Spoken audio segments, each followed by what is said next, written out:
today I want to talk about what I think is the quintessential fragrance of the 90s,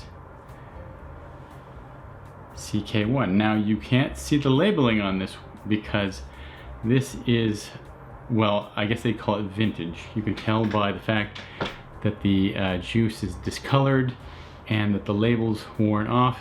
My wife bought me this back in 1999, I think, as a birthday present. And, well, let's just have a look. Sexy one.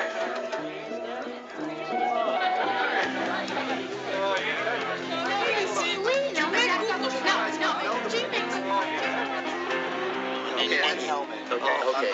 Do you like cheesecake? CK ONE. You do? One for all.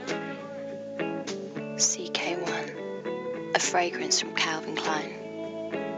What does it all mean? So CK ONE was launched back in 1994 by Calvin Klein. It was pushed as a very much unisex fragrance, that either men or women would wear it. It would appeal to both. And it kind of garnished a lot of buzz in that sort of marketing frame of mind. Very popular. It was designed by Alberto Murillo and Harry Fremont. I wanted to make sure I got those names right. Alberto Murillo, he's kind of world renowned. He has, I think, up to 500 fragrances with his name. And Harry Fremont, no slouch, he's got over 100. And they've collaborated on more than one fragrance, but this is the one that seems to have the most history to it. Let's go ahead and take a look at the notes.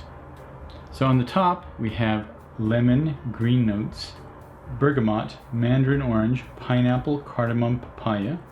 And in the middle, we have lily of the valley, jasmine, violet, rose, nutmeg, orris root, and freesia. And in the base, we have green accord, musk, cedar, sandalwood, green tea, oak moss, and amber. So I've had this for well over 20 years, 25 years, and you can see I haven't used it up. And that's because CK ONE is not my favorite fragrance. I like wearing it a few times during the summer because it strikes me as a summertime scent. Let's go ahead and I'm going to get a shot here.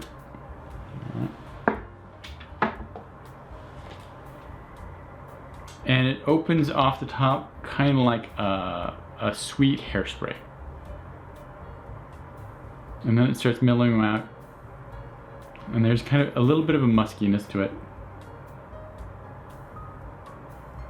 And there are some florals, but not the ones you'd regularly recognize, like rose or iris or anything like that, or carnation.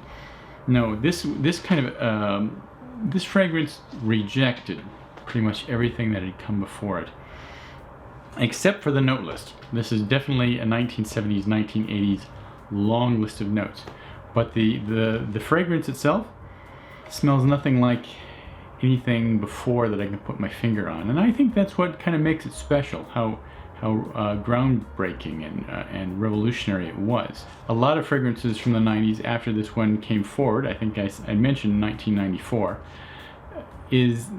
kind of took their inspiration from this fragrance, and it is very inspiring. And there's a lot to like about it, but there's also a lot in my mind that I don't like about it, because being a unisex fragrance, it's supposedly supposed to appeal to both sexes, and I don't think it does justice as a woman's fragrance or as a man's fragrance. It does kind of sit ambiguously between the two. So again, great warm weather fragrance. Sometimes I'll spray it on when it's really hot and it projects well, and this being, of course, an older version, lasts a long time. One of the things that I've kind of shied away from, one of the things that's caused me to shy away from getting another bottle of it, is that bottles like this you don't get anymore. They're much larger bottles, right? And they're about $20, $30 depending on the size. And a lot of people say you spray it on, 15 minutes later, it's gone. Now, of course, I don't have experience with the newer ones, but why would I spend money on a fragrance that is not necessarily my favorite and doesn't last very long?